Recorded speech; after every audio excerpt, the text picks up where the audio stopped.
का विश्वास भी कमजोर होने लगा था। वो धैर्य भी अब टूटने लगा था कि शायद मुझे श्री राम अब लेने आएंगे भी या नहीं आएंगे। और तभी हनुमान जी महाराज का आगमन होता है।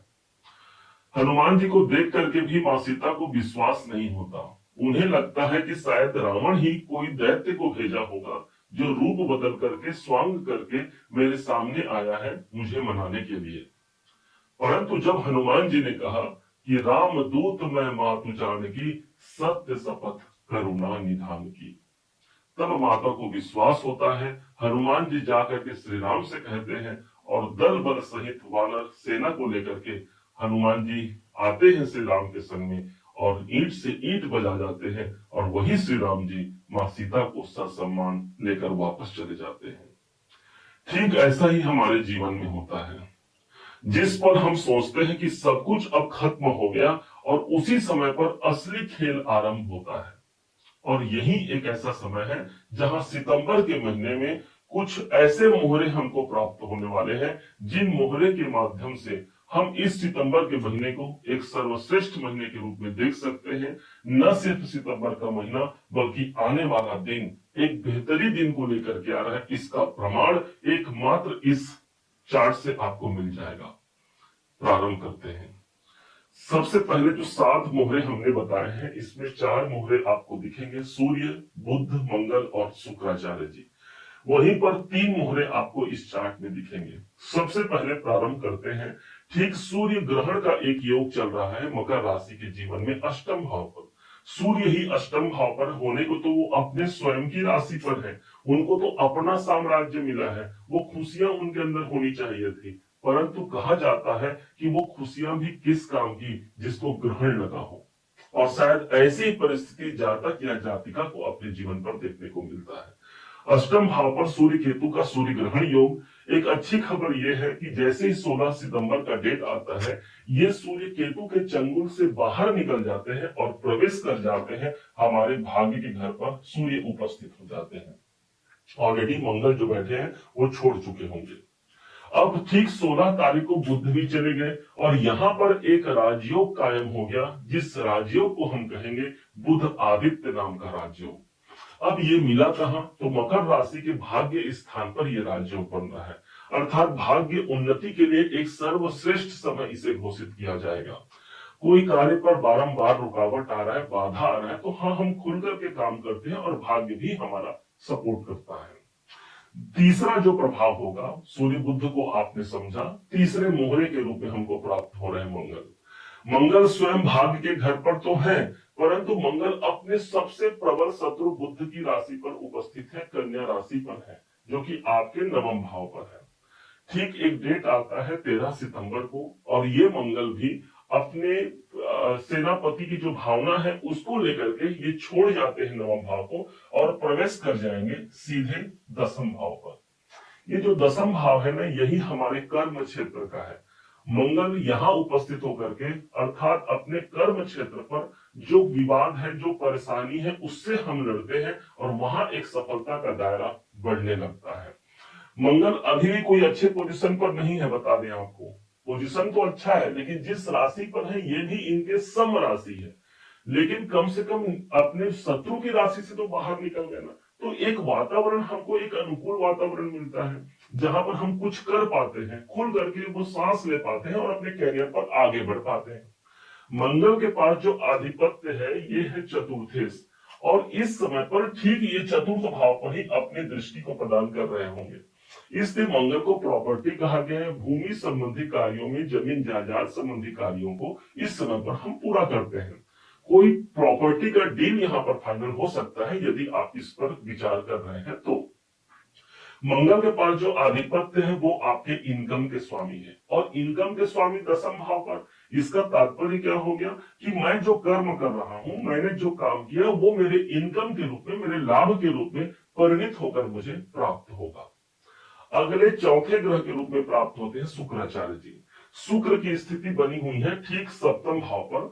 ये भी सप्तम भाव पर है, और जैसे ही एक डेट आता है, और वो है 14 सितंबर, यही शुक्र सप्तम भाव को छोड़ करके अष्टम भाव पर आ जाते हैं। तो बिजनेस व्यापार के लिए तो अच्छा हो गया शुक्र का सप्तम भाव पर होना, दाम्पत्य जीवन के लिए अच्छा हो गया, 14 तारीख के बाद हमको अपने दाम्पत्य जीवन पर, पति पत्नी के आपसी प्रेम पर हमको ध्यान रखने की आवश्यकता रहेगी। अष्टम भाव पर शुक्र चले जाएंगे। इस कारण से किस घर के मालिक हैं, तो ये शुक्राचार्य जी 10वें से, दशम के स्वामी का अष्टम भाव पर जाना, कोई कार्य में कोई अचानक से परिवर्तन हो सकता है, अचानक से कोई पॉजिटिव न्यूज आ सकता है हमारे कर्म क्षेत्र को लेकर। अब जो 3 ग्रह आपको हमने बताया था कि यहां मौजूद है, इसको समझिएगा।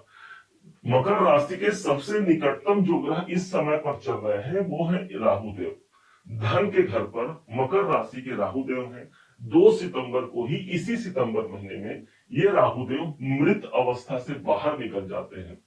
पूरे हर जगह पर राहु 18 महीने कायम रहते हैं। यूं तो हर घर पर ये प्रवेश करते रहेंगे 18 महीने के लिए, लेकिन पूरे 18 साल बाद मकर राशि के धन भाव पर राहुदेव का आगमन हुआ है। अब ये मृत अवस्था से बाहर भी निकल चुके हैं, इसलिए अब वो धन का दायरा हमको रोक नहीं सकता। इनका प्रभाव न सिर्फ 2025 के सितंबर महीने में, बल्कि दिसंबर 2026 तक, लंबे समय तक ये राहु धन के भाव पर है, अपने मित्र शनि के मूल त्रिकोण राशि पर है, इसलिए इसे राहु का साम्राज्य कहा गया है। हम बड़े धन के लाभ से जुड़ सकते हैं। अपने आर्थिक प्रगति के लिए यही राहु हमको चाहिए जो हमको प्राप्त है। राहु के विषय में एक शब्द कहा जाता है, ये जहां होते हैं उस भाव को 10 गुना वृद्धि कर देते हैं। इसका मतलब 10 द्वितीय भाव है जो मेरा धन है, अर्थात आर्थिक प्रगति के लिए इससे बड़ा कोई राहु मकर राशि को प्राप्त नहीं होगा, जो एक अच्छे पोजीशन पर द्वितीय भाव पर व्याप्त है। अब अगले ग्रह के ऊपर जाते हैं और वो है हमारे शनिदेव। अभी अभी मकर राशि शनि की 7.5 से मुक्त हुए हैं और शनिदेव तीसरे भाव पर मिले हैं। गोचर में जब भी शनिदेव तीसरे, छठे, 10वें घर पर जाते हैं, इसका गोचर सबसे अनुकूल माना जाता है। उस हिसाब से मकर राशि के अपने ही राशि के स्वामी इनको तीसरे घर पर मिले हैं, अर्थात कॉन्फिडेंस और पराक्रम हमारा कमजोर नहीं रहेगा। हमारे अंदर जो ऊर्जाएं हैं, उन ऊर्जाओं को कई गुना बढ़कर के हम प्रेजेंटेशन देते हैं सामने वाले के साथ, और वहां पर हम सफलता का तिलक प्राप्त कर पाते हैं। वो शनिदेव है। शनिदेव इस समय पर वक्री भी चल रहे हैं। 13 जुलाई से लेकर के 28 नवंबर तक ये वक्री भी रहेंगे। अब इस दरमियान देखा जाए तो 5 महीना लगभग ही समय बनता है। जुलाई और अगस्त तो निकल गया, अब बच गया अक्टूबर और नवंबर। बीच का जो महीना है वो कौन है? सितंबर। अर्थात आज हम कहां खड़े हैं? सितंबर में। यही वो समय है जहां पर इनको पुनर्मूल्यांकन, क्योंकि वक्री अवस्था पर पुनर्मूल्यांकन करते हैं। 2 महीना चलो शनिदेव आपने पुनर्मूल्यांकन में लगा दिया, लेकिन अब तो समय है मुझे फल प्रदान कीजिए। और यही प्रभाव है कि शनि पराक्रम भाव पर आकर के इनकी जो दृष्टि पड़ रही है वो कहीं और नहीं, भाग्य के घर पर पड़ रही है। 7वीं दृष्टि, 8, 9, 10 और 12वें घर पर दृष्टि है।